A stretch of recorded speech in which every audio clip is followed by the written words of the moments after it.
This is Python's Paradise. This is your host, Greg Gilbert, aka the Python Hyena, straight out of Fredericton, New Brunswick, Canada. But I have a beautiful downtown Toronto background because that's where I consider my real home to be. Anyway, I love Toronto and we'll be there this fall for Frightmare in the Falls. But you know what, folks? We are celebrating a return guest, and he's joined by his wife, and we're going to be celebrating a movie that they were both involved with. Folks, I've had him on twice before. He is the director of Pro Wrestlers versus Zombies, which I have here on Blu-ray. And folks, I give you the awesome director of the film, Cody Knox, along with his wife, who is the music supervisor on the film as well. And I'm going to butcher her last name. Would you like to introduce yourself again, Sure. Emily? Hi, I'm Emily Lapisardi. Lapis. I've never heard that last name before. It is Where's that not from? a common name. It Hmm. is Italian, but my father's story was that they were originally from Spain and it was sort of the Italianized version of whatever the Spanish name had been. There are very few of us in the United States. There are a couple of cousins in Tahiti, and that's a story involving a mutiny, how we ended up with cousins in Tahiti. But that's pretty much all of us in the entire world. This is how I fight off fight off zombies. This is Skittles. Yes. No zombies get in here without, well, Skittles, you sleep too much. I don't know if they'll just walk right in here and you wouldn't even know it. Yeah. This is my buddy Skittles. Yes. Skittles is lazy. He's a lazy kitty. I don't have any I don't even have a Roddy Piper shirt. I wish I did. So I decided to go with Emma Stone from Zombieland here. An all over Emma Stone shirt for the interview today. So it's zombie related anyway. Anyway, yes, pro wrestlers versus zombies. I enjoy this film. Got here on Blu-rays. Happy to get that. And what do you think? It's been like 10 years now since this film came out. 10 years. How do you feel about that?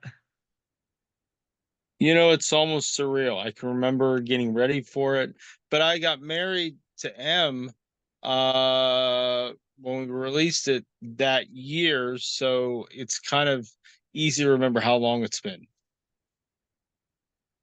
Absolutely, absolutely. You got to do a sequel and get Teal Piper, Roddy's daughter, Ariel Teal Piper. Lots of people have asked me about a sequel, and we're I'm not opposed to it. I just we're doing a film that Lloyd Kaufman's going to be in. Nice. But it's a serious film. He just happens to be a fan of Nathaniel Hawthorne, and so he is going to make a cameo just for free to help out the film. Since when is Lloyd Kaufman ever serious? Well, he actually has done. He was the homeless man in Rocky. People don't. I forget the other film he was in, but he's actually been in some films in serious roles. He just doesn't advertise it. So, Yeah. Well, you know what? I have not had Lloyd Kaufman on here, but I have had um, uh, Mark Torgo, the Melvin the Mop Boy himself from Toxic Avengers. So, new but one's supposed to come out. If Peter Dinklage, I guess no one wants to distribute it, so it's sitting yeah. in distribution hell. Well, with all the politics and the woke crap going on in Hollywood right now, if they water it down, why would anybody want to see it? I guess they refused to water it down, and Dinklage went full gore, which I think's Ah, hilarious. I mean, like, that is first awesome. off, casting a dwarf to play the Toxic Avenger Mhm. was really funny on top of it. I mean, just since he was supposed to be bigger than an average person, he's a huge man with a mop, and now it's going to be Dinklage with a mop killing people. There you go. There My you wife go. has no idea about the idea of this film, but of Toxic Avenger. But it Oh, is the well, most then well known. you guys have a date night movie then. If I don't, yeah, if I want to be in the doghouse, maybe. Yeah, watch Toxic Avenger and then follow it up with something else by Troma, like Tromeo and Juliet. That was a special film too. It starred Andrew Roth in a Mhm. small role. So another actor I worked with. So I know the Toxie stuff. I know Trauma stuff. But now we're gonna do something serious. I mean, we're doing something with American literature, so it's a totally different venue. There you go. Well, you know what? I enjoy this film. I have so much fun with this movie, and I've I'll have Teal Piper on every year. Now she's kind of taken up after her dad wrestling, and she's got his sense of humor, and I've always been a huge Roddy Piper fan. You know, I felt so bad when he had passed away. We lost a lot of wrestlers this year alone. I mean, we Well, lost Kevin Sullivan died. Kevin Sullivan, who was also in this. Um, we lost Sid Vicious. We lost both of the Samoans about 2 weeks after each other. Sika, then Afa. Um, oh gee, who else? Well, we lost a few of them this year, you know, so it's not been good for wrestling. And not been good for Vince McMahon. He's about to lose his ultimate bout against Chanel Grant. And I'm like, you know what? I'm fine with that. He, yeah, I mean, he's had a lot of trouble coming, Yeah, unfortunately. yeah. But nonetheless, you know, I that's the closest I came to crying on a celebrity passing was when Roddy Piper passed away, and 61 years old. I'm like, too young, you know. Well, But I mean, I don't cry when celebrities die, but I knew Roddy, so I did cry. We were Emily, you cried too when he died. I mean, we got called from you would know him as Cody Mike or Cody, was it Michaels? He wrestled in ECW. He called us, his name's Mark Keenan. I know him mhm. by Mark, but he's a chiropractor. Um, but he called me and he said Roddy had died. And I said, "Are you joking?" He said, "We don't joke about death." And that was probably 5 or 10 minutes before it hit TMZ. So we were told, right, and we were sitting in a Chinese restaurant, and we both cried. It's uh I mean, he's the only one in the main. Well, and since then, the girl that played Sarah has died. Oh wow. She died in her 30s of cancer. Oh,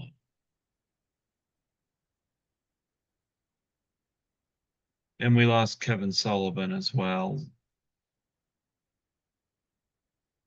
No, that is sad. I loved it. I think the idea of pro wrestlers versus zombies was absolute genius.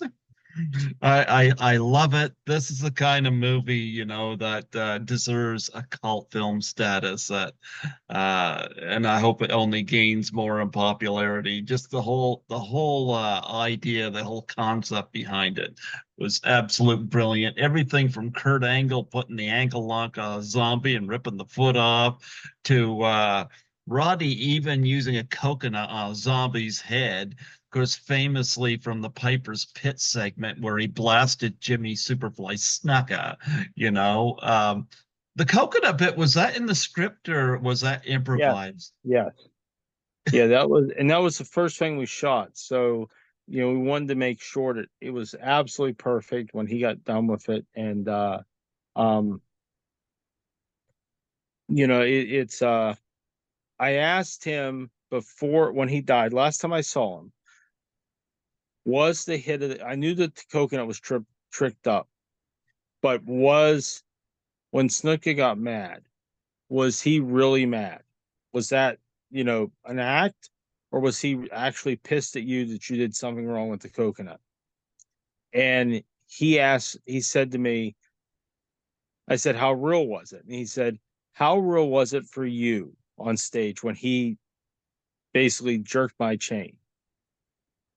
And I said, real, real, Roddy. And he said, there's your answer. So he got Snuka actually mad. I wish I'd asked Snuka before he died because I saw him down in Miami, and he was in that process. He had to act like he was signing autographs, but having to act like he didn't know where he was at, so he could avoid the murder charge. So it was kind of a weird thing, he was supposed to be having dementia. We don't know if he really did or not, but he still could sign autographs and make public appearances. So that was a little odd. I mean, when we had Emily's dad died of dementia, we weren't having him out there in public. You don't want to have to be seen. But no one wanted Fred's autograph anyways. So maybe a Well, couple people. He was an author, but I don't know whether it's Roddy's book or the book that Colt and Ariel had wrote after his passing, but the story I heard that is that Jimmy Snuka, of course, was wearing a headband and it was lined with something hard, and that he had to trust that Roddy was going to hit that headband piece. And when Roddy reached out and grabbed his head, I mean, it all happened so fast. But talk about putting your trust in somebody. you had to when you worked with those guys. I mean, he did when he was demonstrating the eye gouge. Now, I don't know if Mhm. Emily got this experience. But he would tell people, because he did it in the film, do not move. So he did it with me to show them what they had to be done. But he would come to where you'd feel it on your eyelashes, so you could not move your head an inch, or he was going to poke your eye. And he did it so fast that it looked like it was real. Mm-hmm. And it was really amazing trick. Um, but it required the other person to know what he was doing, and to follow through on. So, when he had a zombie he eye gouged, and we had the girl that did it was a friend of mine. So she would stand there, and we had to have time with her, which she appreciated meeting Roddy. Yeah, yeah. Well, Emily, you were music supervisor on this film, and of course, you appear in it. Talk about first off, before we get into this, because I've had your husband on a couple times here. I'd like to get a little bit of your background and how you got into the arts and how you two met. So I had really no background with professional wrestling. I didn't know who most of these people were. And Cody and I were dating when he made the film. In fact, the last day that he shot, which is the beginning sequence in the film where I very briefly appear, that was pretty early on in when It we was were the dating. first day we kissed. She's being nice. We're secretive. I don't know which. So I am a professional musician. I have a bachelor's degree in vocal performance and a master's degree in organ. Those are kind of outside the realm of what the music for this film. was like. It was really an adventure dealing with some of these musicians and some of these bands, but it was a lot of fun. And I work with, well, I work at an institution that's about 70% male. And a lot of them are big wrestling fans. And when they find out that I knew some of the people in this film, that they sat in our living room, they are very impressed by it. But at the time, they were just people that Cody was working with, and I didn't think much of it, honestly. West So Point. Works at West Point, the U.S. Military Academy. So everybody's in the military, and almost everybody knows pro wrestling. She's being kind. They are almost to a man, at least once were a fan of wrestling, and almost all the older guys know Roddy.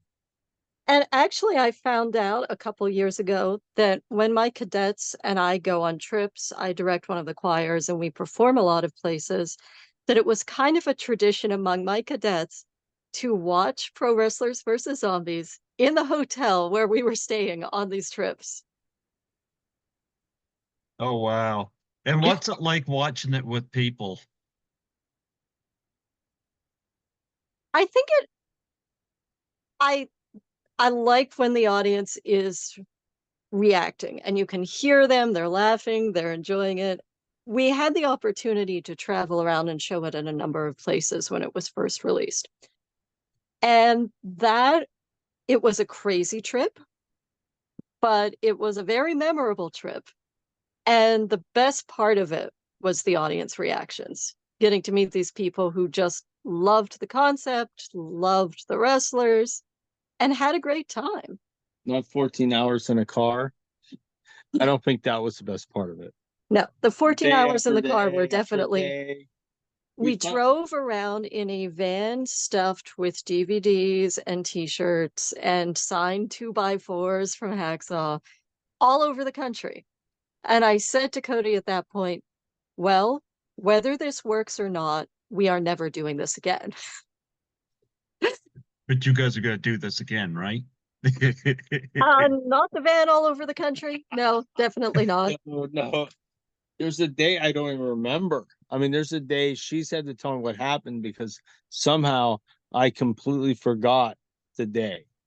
And then one of the things got canceled, and we ended up at Graceland after traveling basically the whole eastern seaboard and back over to Louisiana for WrestleCon. And we were going up past Memphis, and we stayed a day in Memphis because our one place got canceled, and showed that got to see Graceland, and then we drove to Detroit, and with the band Jed and Five showed the film, and I was supposed to get to an event with the 28th Infantry Division, and we were going to show it for them, and they were back from Iraq, and I had to hop a plane. Emily and I hopped a plane from Detroit. We said, we can't, there's no way we can do another thing if we don't get out of this van.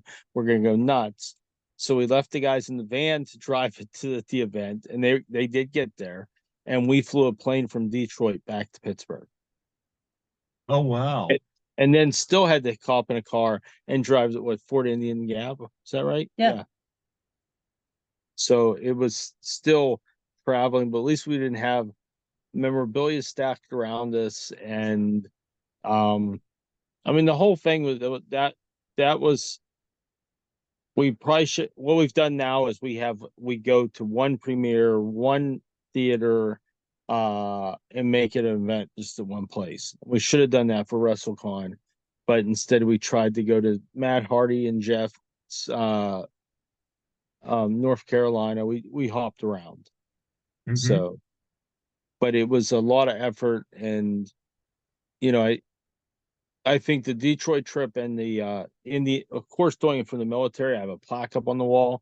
That was special. Hacksaw was there. He loved getting the hop in the helicopter, which he's way too big for. But the commander and the troops really loved him. I mean, it was special. Mm-hmm. So, Emily, what was your impression of the wrestlers? They were definitely characters. And I would say it was memorable. Shane Douglas was actually in our wedding. So out of all of them, we were the closest with him. But when I Mhm, met Roddy, he was very understated. He just walked up to me, put out his hand, and said, "Hi, I'm Rod." And mhm. I didn't know who these people were. I had no idea how important he was. And I just said, "Oh, hi, nice to meet you." And it was obvious to me that he was a very complex person.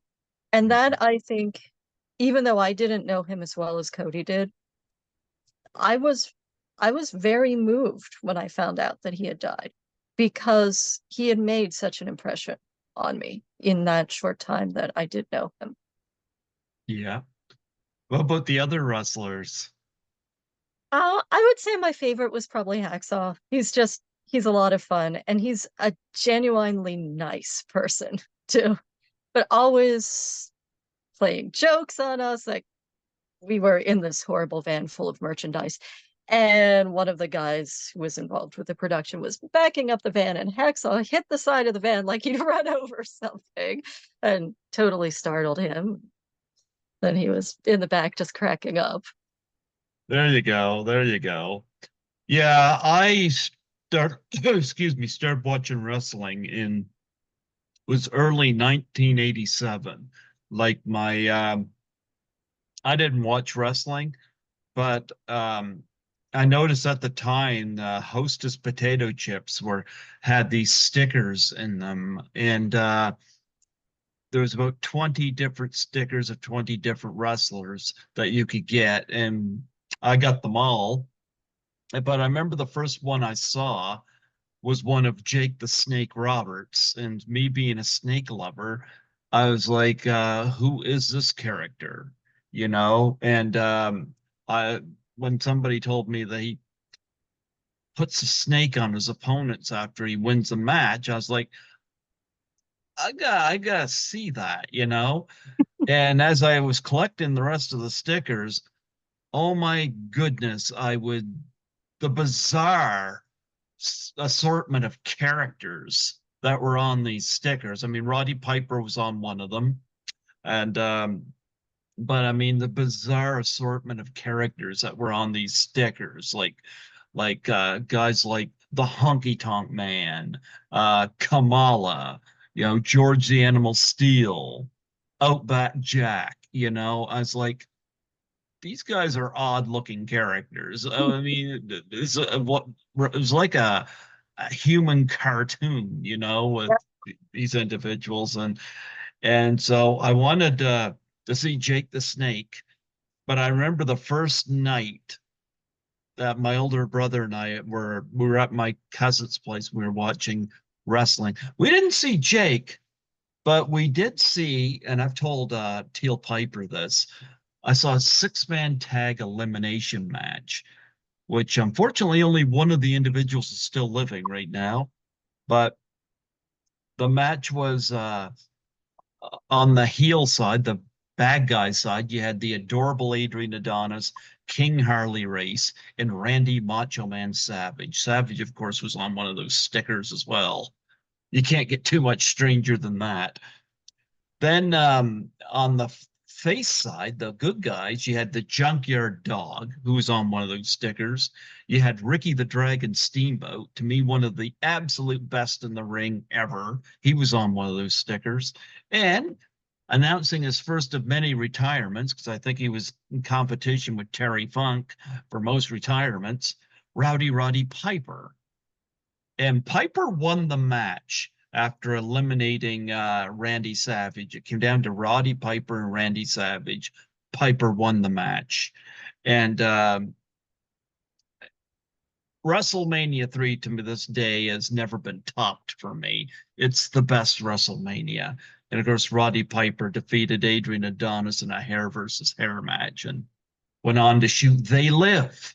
And I come to understand that John Carpenter was at WrestleMania 3. If I ever meet him, I'm going to ask him about that because Not only did he recruit Roddy Piper, but he recruited Alice Cooper, who was in Jake the Snake's corner in his bout against the Honky Tonk Man.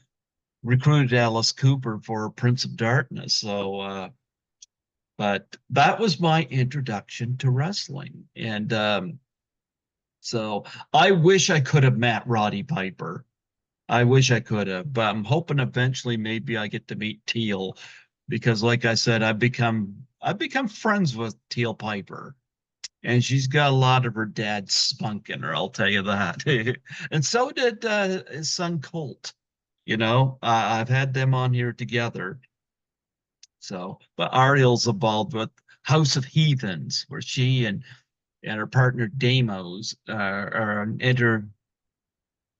gender tag team that wrestle. So, and she does the eye poke thing that Roddy was famous for.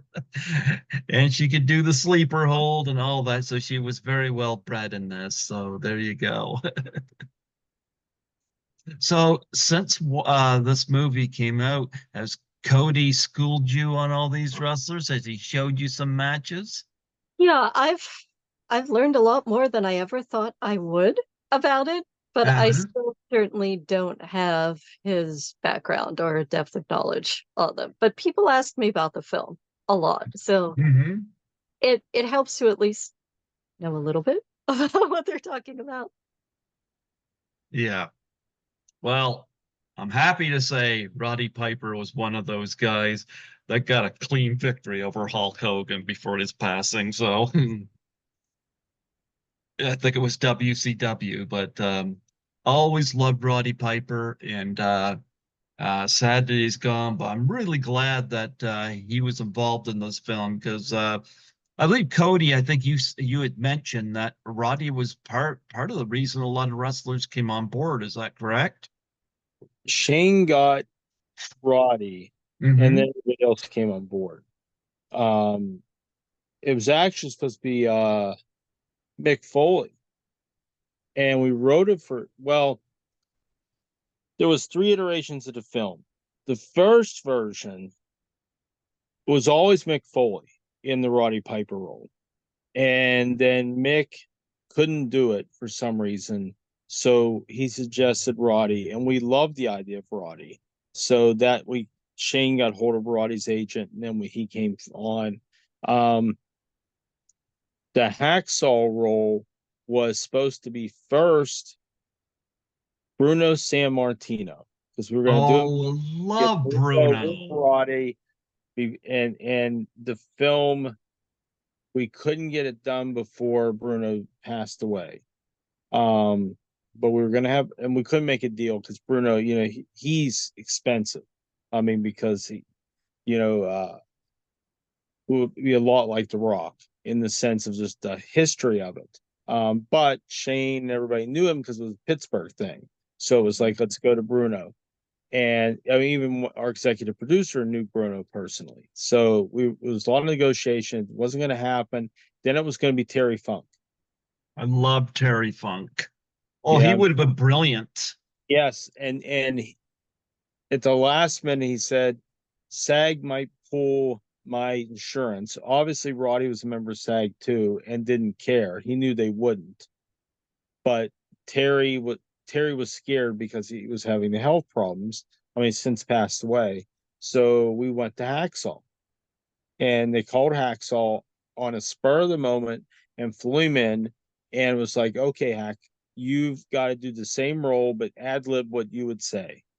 Hmm. And before was a lot of funk yous and that kind of stuff.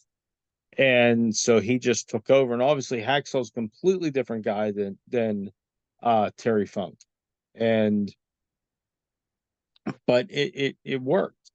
It would have been nice if we got up Mick Foley and Roddy Piper. That would have been incredible. Or Bruno and Roddy would have been out of this world, because uh you know and we even talked about George Animal still was still alive, and him showing up on his oxygen tank, and he wanted to, and we just could not figure a way with the insurance that it would make sense. It wasn't the fact of paying him, it was that Larry Zabisco, we were looking at Bruno, we were going to have Larry show up too. Larry, I've had on the show. Yeah, he was, and you know, I was talking to him at the pool, and then he got kicked out of his girlfriend, the Gandhis or whatever. He was dating that one Gandhi, and he Hmm. didn't have to do anything, and he got kicked out of there. And then it was, by that point, was a lot of confusion as to what getting him, because we were still going to use him, and then something fell through in the discussions. And he was trying to get his life together, and um you know, we didn't know where Greg Valentine was at, but I saw him after the film, because I would have loved to use him in the figure 4-8 leg lock. Uh, you know, but we were down together at Miami Comic-Con. You know, and then we were talking about, we did talk multiple times about a sequel. We've presented a sequel. We've even done artwork for it with David Arquette playing the lead. So we would have someone who's a wrestler and an actor trying to kill Dracula. So it'd be wrestlers versus the undead. And we did artwork with Kieran Hines as Dracula. And I think that we've I know that David's been presented this multiple times. We're just trying to, because if he would sign on, it would be easy to do. Because the next thing we'd do is Shane would get hold. There's two people in wrestling I haven't been able to talk to. One is, of course, The Rock, and the other one's Stone Cold. But Shane and Stone Cold know each other very well. And Shane said, we get David on board, I will call Stone Cold. And I bet you he'll do it if David Arquette's involved. And then we could have, once you have those two, you can get whoever you want in wrestling other than The Rock. And he might call us up and say, hold on, I don't want to not be part of this. So you never know, because he would hear about it. I'm sure, you know. But David Arquette watched the film, because there's a Instagram with him talking to our executive producer and showing the film. But she's a state senator now, so he was trying to, and he was working with her to get some justice reform passed in Pennsylvania, where get people out of jail earlier. Hmm. So that was, so he said, I watched the film when he was working with her. And so I did see that online. Did you ever think about getting Till Piper involved? We'd have to. I mean, like the one script we wrote had Colt and Piper, and Piper knew of it because we wrote a script for him, because he was looking at being part of a startup for wrestling, of which I was part of. He was part of. My friend Bill Townsend, Shane was part of it. You know that, and Roddy was going to be an announcer from the side of the ring, like Jerry Lawler. Mm-hmm. And unfortunately, when he died, then they were going to replace him with Jake the Snake, and then the funding didn't happen. You still gonna? Would it be possible to get Jake the Snake in the sequel? He'd be great. Well, I think my wife. Go ahead. You were a fan of the only wrestler she So knew. the only wrestler I knew before we made this film was Jake the Snake, because one time when I was about 3 years old and I had a fever, my mother was up with me in the middle of the night, and that was what was on television. And I was absolutely fascinated. So that was my whole frame of reference prior to making the movie. Yeah, and I love that DDT he would do. Nobody did it like he did. He perfected it. And then he put that snake over his opponent. So you got to see all that. Yeah. And as a sick 3-year-old, that stuck in my memory. I bet it did. I bet it did. Combined him with Alice Cooper in his corner at WrestleMania 3, and you got a full package there. You know, that's what's funny. I don't know if she knows this, but we were about, one of the things that almost happened, which would have really helped the film. We couldn't get a deal done. Was Shane was negotiating for the music, and it would have, when she did the music supervising, it would have changed everything for Kiss to do the whole soundtrack for the thing, because Gene Simmons is a massive Shane Douglas fan. Like, he is a mark. Shane's favorite band is Kiss, And Gene Simmons loves Shane, and Shane talked to him, and they were negotiating, and at, at one point it was his hairdresser was representing him because he was mad at whoever he had as an agent. And so we were negotiating with the hairdresser, and I was like, I wasn't part of it. The production was doing it, even though I had a lot of say on that. But that would have just blown it up to no end because Gene wanted to appear in it. And of course, we were going to do whatever we had to just write him in. We had a lot of people asking to be in the film. What's it, Gallagher? I had to think for some. Remember Gallagher? Yep. Wanted to be in the film, and the wrestlers said no. He begged us. He wasn't going to charge anything. He says it'll be good publicity for me. I can kill zombies and smash them like I do fruit on stage. And they're like, no, we are not going to fight zombies with Gallagher. And so that fell through. Do you ever think of getting Gallagher for the sequel? Oh, I didn't bother me. I wish that Honky Tonk was younger because the one I wrote, the sequel, was of Honky Tonk being the first vampire from Dracula, and he's flying through Vegas singing Viva Las Vegas as a vampire and descending on people. And I just thought the visual of a flying Elvis impersonator as a vampire in Vegas would be hilarious. Yeah, he's still with us. He's still around. Yeah, I know his booking agent for events, Jimmy Decker, and Jimmy's a good guy. I mean, we've actually done events and traveled together, so I know Jimmy really well. And the idea of Greg the Hammer Valentine putting a figure four leg lock in the zombie, that's almost worth making the movie alone. Yes. What about Sergeant Slaughter? He'd be somebody you might want to look into. We talked about him too. I mean, the danger is just they're aging, right? And it's we would have to mix in enough of the young people, and we'd have to probably use AEW wrestlers because WWE is so complicated, their contracts and issues, that it would be using the AEW. And I mean that could very well be done because they have huge backing, and it would be does it make sense to them, for to do that? Any AEW wrestlers that you'd be interested in? Lots. I mean, Okay. I know a lot of them because when we were doing the research for getting this wrestling organization, now it's been like 8 years or 7 years. We started researching wrestlers all over the world. So there was the Russian Locomotive, which I forget his name now. I'm friends with him on Facebook, but he no one from Russia's on Facebook much anymore. But he is him and his wife are outstanding, and they have a good look. They're the funniest one is Michael Finn. I got to give a shout out to Michael because of all the people we found, I still stay in touch with him. He is a Danish black rap singing Christian wrestler. Okay. So if you are into Christians, wrestling, rap, and he's black with an afro from Denmark and a native person from Denmark, Michael is your guy.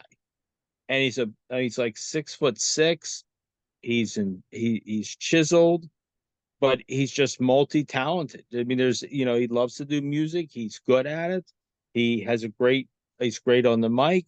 And I'm like, why hasn't someone found this guy? And that was one of our finds that we had down as like, we had new young people are going to be the face and develop them. And he was just a unique talent. I remember those two because a couple of the guys we found, AEW or WB found them after we found them. And what didn't happen, and we had a contract in place, and then they had a out date because we couldn't get the thing together for funding. Most of them got picked up. Just the foreign ones didn't, because we made a point to choose people unknown from wrestling around the globe. That was part of our. What about Orange Cassidy? I don't know Orange Cassidy. Oh, okay. He's the one that puts his hands in his pocket and is kicking people's shins. You have to see it. Jim Cornette don't like him. Calls them little dog pockets, but it is kind of a unique little. Yeah. My favorite wrestler, if I was to say, who do I think could be the new Roddy, right? And I've thought it from the first time I saw him, was CM Punk. Yeah. We tried to get Punk in, but we made a half-hearted effort. But Punk would be the guy that I would build a whole cast around, besides Arquette. Arquette would be the key because he has the money and he has the name. But I would love for Punk to be in such a film. He really does represent what's left of the Attitude Era. There's too much controlled instead of being off the cuff on the mic. And people give Shane a hard time, but a lot of these young fans, they don't understand. Shane was one of the very, as Roddy said, there was 3 people that started a national organization on TV. He was one, Hogan was one, and the other one was Shane. And these fans don't get it unless they were ECW fans and they understood there's a reason why they call him the franchise. It wasn't just a name. He was the guy they built the ECW on. And so Funk and all those people came out of that. And some really there was a purpose to hardcore wrestling. And I think that such a thing can come back, and people are tiptoeing into it. WWE is going to go away from the PG-13. Netflix, when they got the rights, said, we don't want that. What you do for NBC, what you did for the last 10, 12 years or 15 years doesn't work.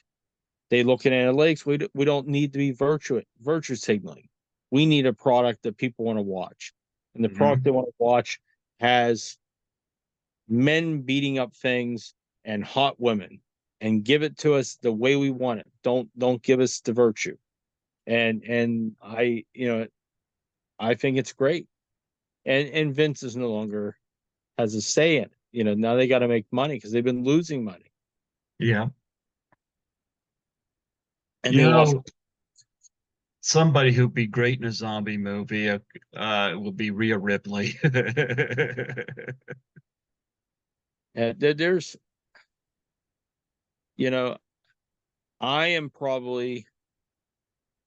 I would love to do it. Sylvester Terkay said that everybody thinks it's a good idea.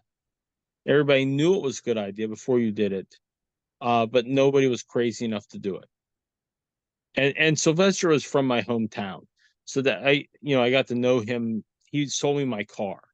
He was my car salesman, and in fact, his dealership helped fund the film. So it's it's all we're all in it together, and they're great guys. I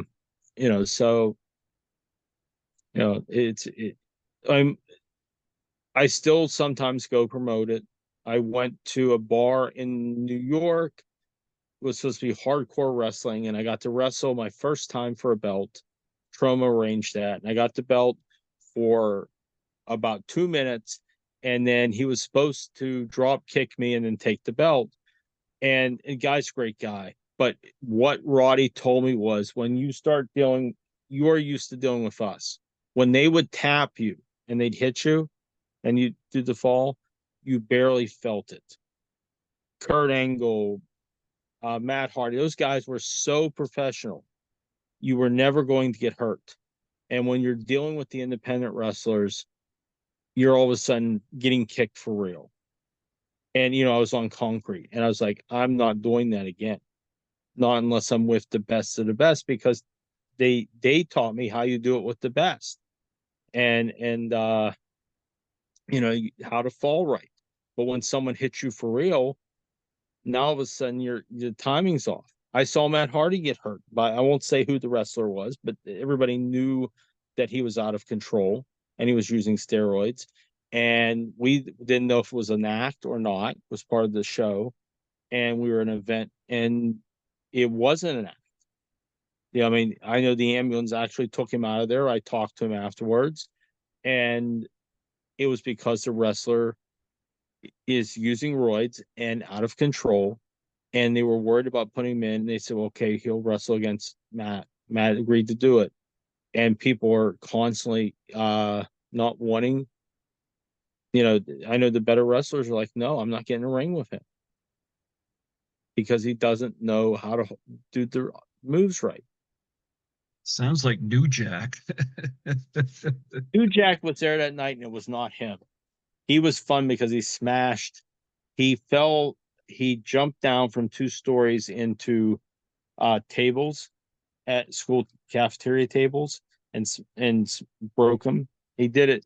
He actually did it 3 times in one night. Mm-hmm. And I know they were real and they weren't tricked out because they were just school tables. And he wanted to show people, no, it wasn't just one tricked out. Go get me one right over there, stacked up.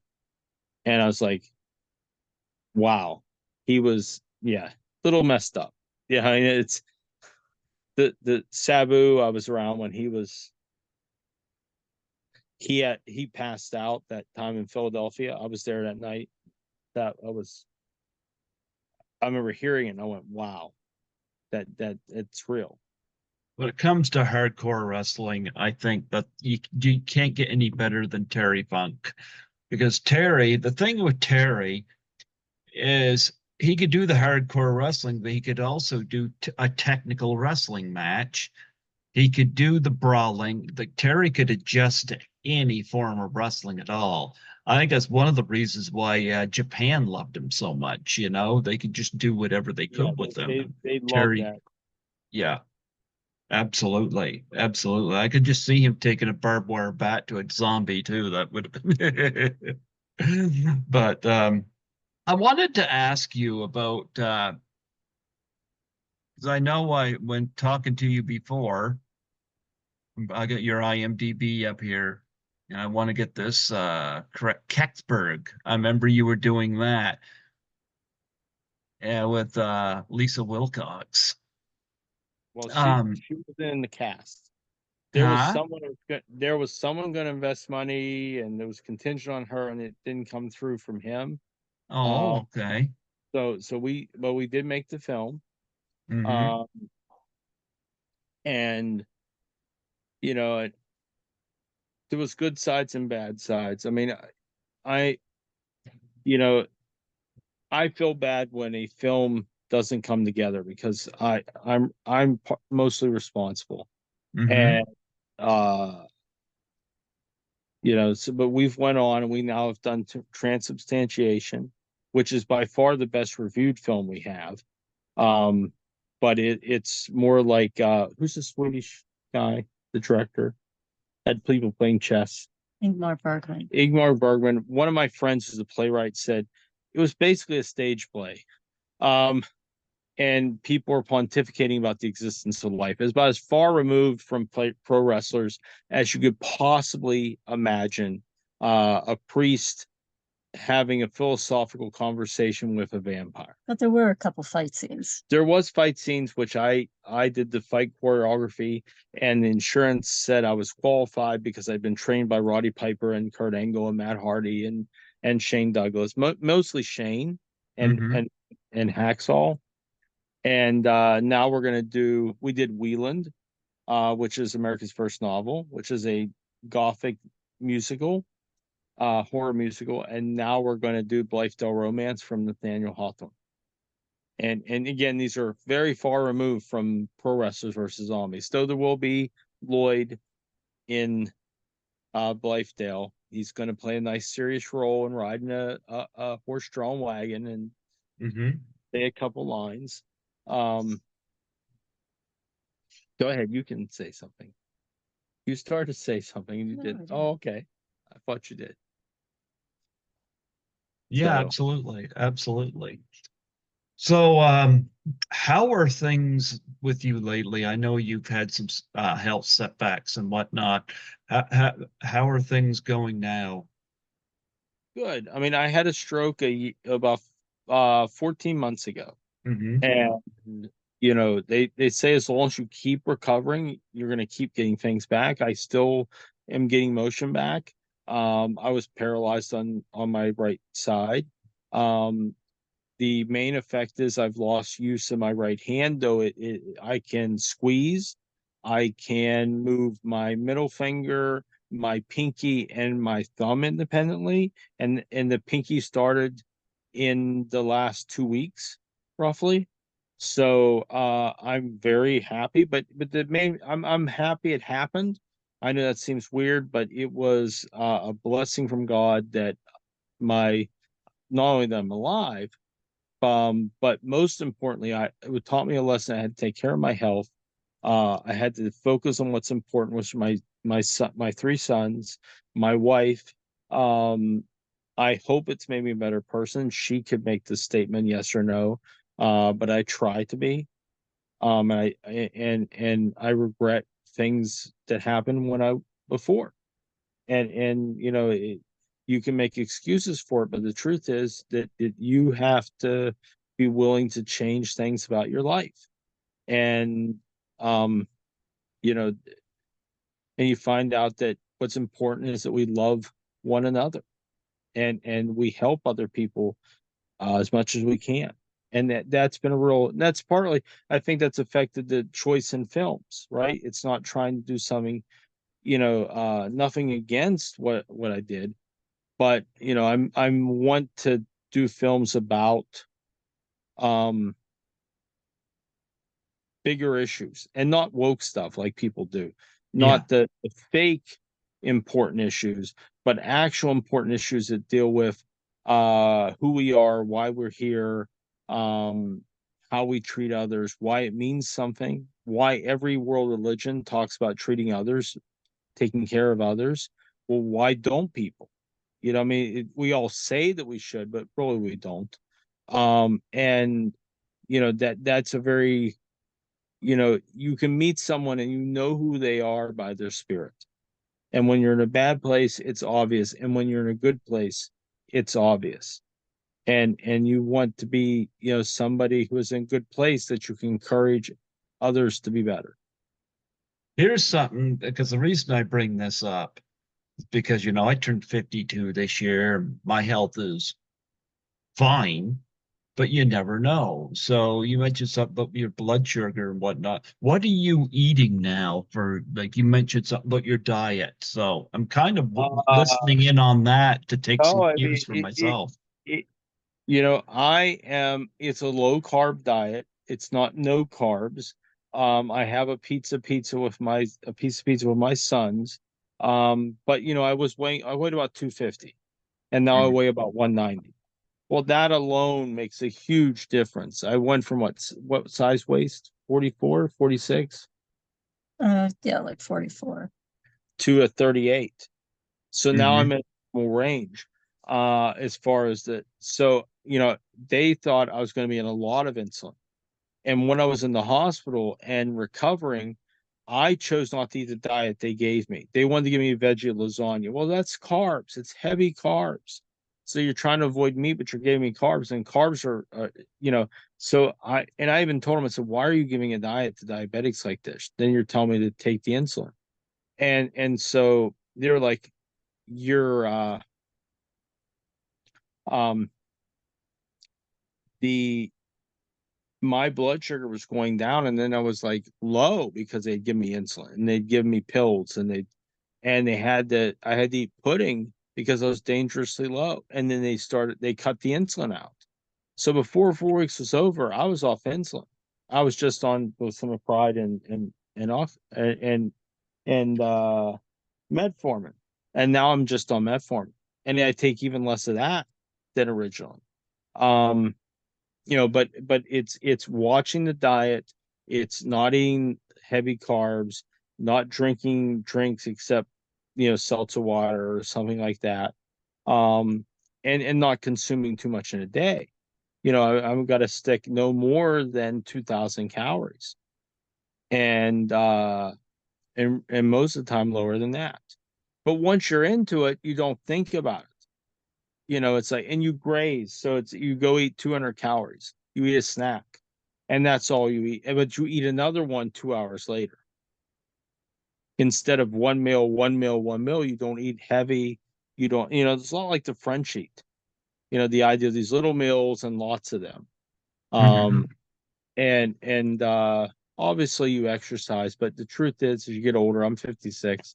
Um, other than chasing the kids around and you're busy, it isn't like you can be a gym rat. I mean, I even know some of the wrestlers said somebody was in their 70s and really jacked, and they said, "Isn't that strange?" And there are people that have used to being a gym and moves. They're like, at some point, that is important, and I thought that was telling. You You're know, not trying to capture your youth. it's So, interesting because I was talking to my brother about this last night, especially the number of wrestlers that have passed away just this year alone. And I said to my brother, I said, I remember there's a passage in the Bible of you live to you have 70 years, 80 if you're strong. I don't know where that is in the Bible, but I have read it. And I said to my brother, I said, how many wrestlers make it to over 80, WrestleMania 3 right now, the one who's lived the longest, and this is very unusual. Lord Littlebrook made it to 87, and he was a little person. But there's been a few. Mae Young made it to 90. Moolah made it to 84. Bruno Sammartino, 82. Dory Funk Jr. still around. He's 83. Ivan Putski, 83. Ken Patera is currently 81. Afa made it to 81. Killer Kowalski made it to 81. Iron Sheik made it to 81. Adrian Street made it to 82. Mr. Fuji made it to 82. There's a few. I was kind of like looking at that. Blassie Freddie Blassie, 85. I was looking at that and I'm like, when I think about especially Ivan Putski getting to 83, I was saying, was he not roided? But maybe it was a little different back then. I don't know. But well, I just, what, um, I think wrestling, they're on the road, you know, um, they're away from their families. I know Roddy would talk a lot about how much he hated being on the road, how much he hated being away from his family. And he talked about his children. Um, and so it was like, how much are getting paid? How much is this worth it for me to give up that time? And what can I do? Do I need it financially? That was always the question. We went to New York, and the whole time he talked about his kids when he was away from the public. And he, my wife said about him being complicated, and I agree. Um, he loved to interact with. He knew that his purpose was to interact with the fans, but mhm. and he smiled, and you would never know it, but he did not enjoy the interaction himself. He did it for them. Um, he found it very nerve-wracking and made him nervous, and they didn't know it because he was not going to. I mean, he's dead now, so I mean, he did not let them know that, so they wouldn't go away feeling bad about him. And he understood how much they wanted to be there. I mean, when we did Pro Wrestlers, there was a moment when the whole bunch of the extras were stuck in a holding cell waiting as zombies, and they were getting restless because it's boring, right? Hours and hours of waiting. So Roddy said, I'll go out there and calm them down. I'll go out and meet and greet them. And they mobbed him.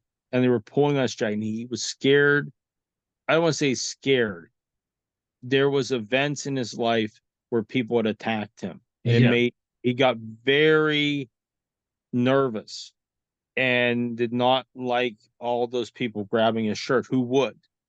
And it was a Pennsylvania state trooper or West Virginia state trooper with him, beside him, and our first assistant director. And he said, get me out of here. He didn't say it loud. He told it to the trooper. And the trooper had to drag him out of there and pull his gun to get them away from Roddy. And nothing against the people who were there, but they were excited to see him. And in a jail cell, there isn't anywhere to go. I mean, one of those big holding cells, he had no room, no ability to get himself out. He was not going to swing at a fan, no matter what they did. He treated him with respect, but he needed to be withdrawn, and quickly, because the paranoia got into him. And in that event, I was like, because he volunteered. We're like, okay, go keep him busy. You know, I couldn't be concerned about it because I had to get the next scene going. Because the longer it took there, if I went over there, then we weren't getting ready for what was making them delayed. But Roddy was willing to do it, and I didn't know that he had that concern with being trapped. But he still volunteered. He still thought he should do it for his fans, but then it got too much. And I remember I mean, it was like, wow, the West Virginia State Troopers got him out of there fast. Like they didn't hold back at all, and it's like, get back, you know. So that was an interesting event, and I saw the real side of him. But we saw the off screen. He was a very subdued person, very thoughtful. He would think he had a relative. He was the descendant of the secretary of what was Toombs? He was Secretary of War or Secretary, no, the War. He was Secretary of State, I think. Anyway, so the Confederacy. You'd have to look at Robert Toombs from Georgia. And so people always make a joke, why'd you have a Canadian and an American flag? Well, actually, Roddy originally his lineage was back with the United States and then back over to England. So he actually was from Americans during the Civil War. And he was fascinated with the idea of how could those guys run up and be shot at? How could they, endure all of that? He talked about the Civil War a lot, and that's why there's Civil War zombies in there. That and M helped me. So I started dating her at the very end of the film, and we met on Match.com. She hates people knowing that. I'm going to say it because I don't give her any choice. We met online, and because she has a love of history, I said, there's not many women have put that they have a love of history. And when I saw it, and she did reenacting in the American Civil War, it has beautiful dresses she makes, her and her mother. I said, I have to find out who this woman is. I have to get to know her. And we happen to have a mutual friend who's passed away since then. And I called him up and says, an Emily that has a music school in Brownsville, PA. And he says, yes, I've known her since she was born, and you will be perfect for each other. And he said, you have to pursue this. He was adamant, you've got to marry her. And I hadn't met her. So, but then I did. And we had the last scenes of the film and had to get all that done. And it was a lot of fun. So which one of you gets the top half of Matt Hardy and which one gets the bottom half of Matt Hardy? And I think you know what I'm talking about. Yeah. Your choice. You're the lady's choice. Along that line, it was funny when we watched it in our living room with the cast before anybody else that saw it. Rebby said she made a joke at that moment when they saw it. I mean, she knew it obviously. She goes, I got the worst half, the side where he talks in his mind. And I thought that was a funny comment. We're gonna have to get going soon because our children are getting restless. They're like natives, and I hear them at the door, and they're about to explode. We have a 5 and 8-year-old, and I have a 25-year-old from a previous marriage. So, and they've come to the door now 3 times, so I'm a little concerned. Absolutely, absolutely. So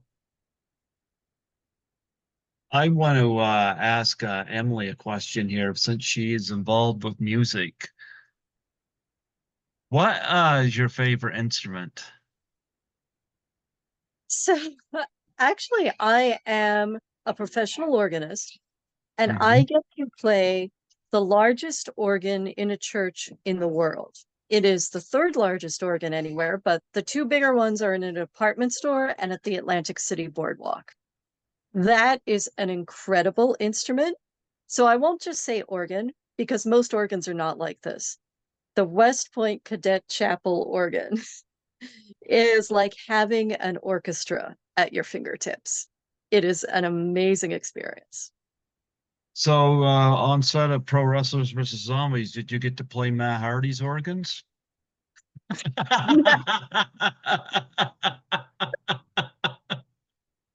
Sorry, I had to say it. So growing up, was that the instrument you gravitated towards, or was there something else that you started with? Well, I had played piano from the time I was 7, Mm-hmm. and that most people that play the organ start with piano. But my bachelor's degree is in voice, in opera primarily. And I was working as a paid choir member, and the organist found out I had a piano background and realized he could get a cheap sub. So started teaching me the organ. And then I went off and got a degree in it and got a pretty prestigious job. And it's all worked out in ways that I had never anticipated. Okay. Okay. So, do you remember the first time you performed in front of people, and did it make you nervous, or did you just gravitate towards it? Well, my parents were both involved in theater. Mm-hmm. So my entire life, I was performing in one way or another. I acted from the time I was little. I was actually a very serious ballet dancer.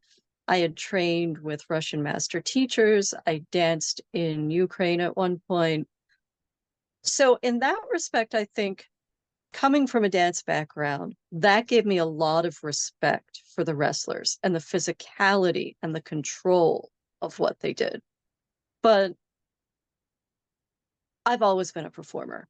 And while there are times that I do still get nervous about things, I think that's part of it. If you don't care about what you're doing, then there's no reason to get nervous.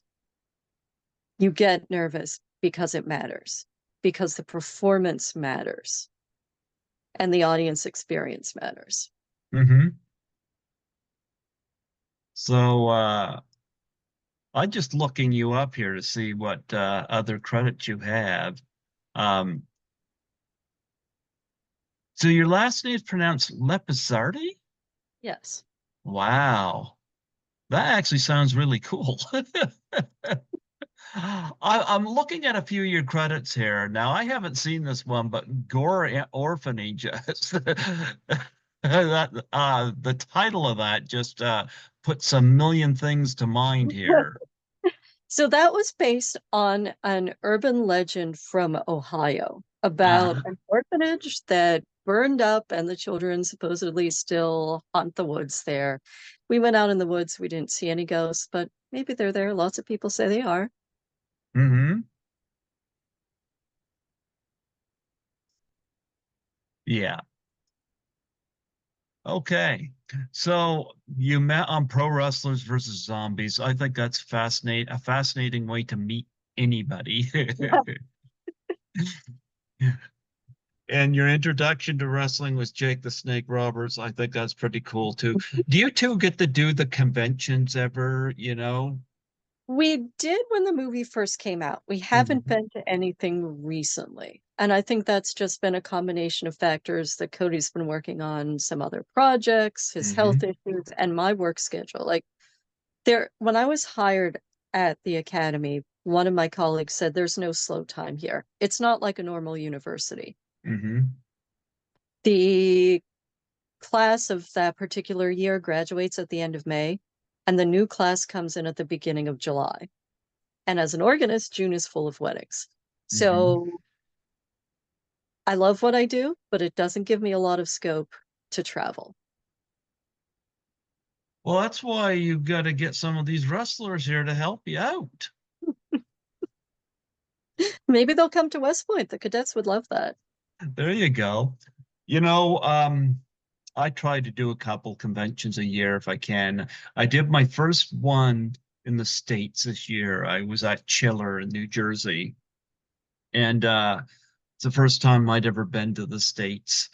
So I was there for that, and I plan to do one in October, Not as easy. I work two cleaning jobs. That's what I do for money because Skittles here just won't get a job. He's Oh, lazy. He's a lazy kitty. well, maybe he Yeah. can have an acting career. He's a good-looking guy. Skittles, you hear that? Skittles wants to know if you have treats. Skittles, your mind is always on treats or sleep. What is it with you? Yeah, when I was in Toronto last, I went to the zoo and I saw the lions. And I'm like, yeah, Skittles is related to the King of Beasts. I can tell because Skittles sleeps about as much as they do. Yeah, Skittles doesn't let any zombies in here. Yeah. Well, what do you two have coming up? Are you guys working on anything together right now?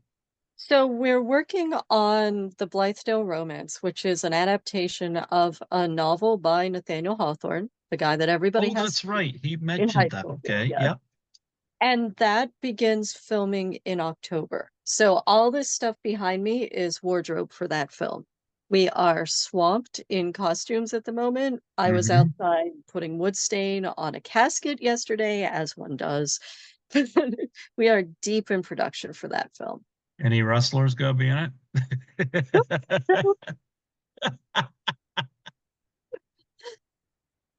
Yeah, well, there's gonna be nothing like a wrestlers going at it in the middle of. Well, that would be an interesting concept. There you go. The classics of American literature brought to you by the Stars of Wrestling. There you go. There you go. That works.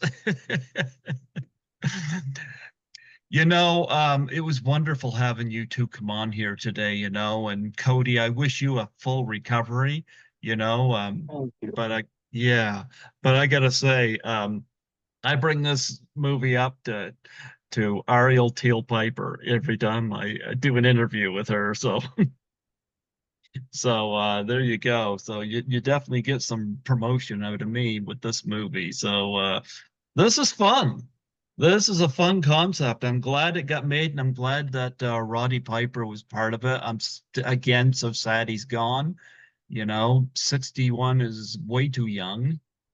Although he's outlived a lot of his contemporaries, so to speak. So I'll say that. But nonetheless, I hope they to get a sequel going at some point. I should throw a couple other names. Did you ever think about getting Jim Cornette to fight zombies with the tennis racket? That would be fun. You could have Vince Russo be a zombie. I guarantee you, he won't even need a script for that. Well, I'm open to doing one if the deal is right and the wrestlers are right, and but we'll see.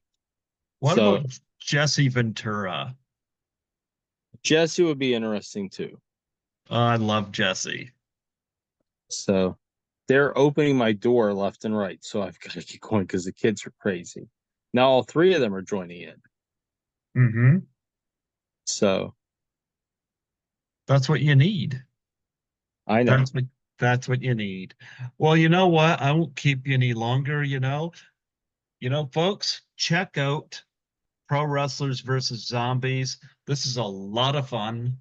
Uh, I believe this is yeah, it is. A trauma Yep. film. Wow. I just saw that there too.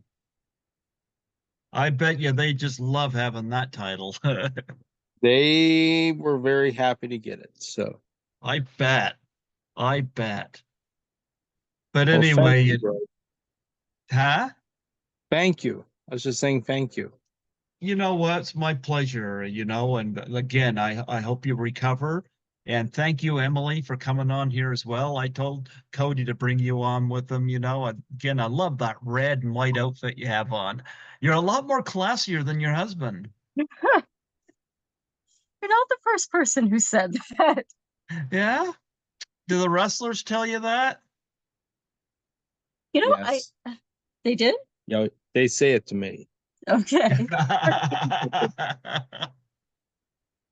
So there you go. There you go. Cody, I'll say this. Cody, you're classier than Hacksaw Jim Duggan. So there you go. That's a compliment. I love Hacksaw. He's like, what do you mean? Do I have to put a shirt on?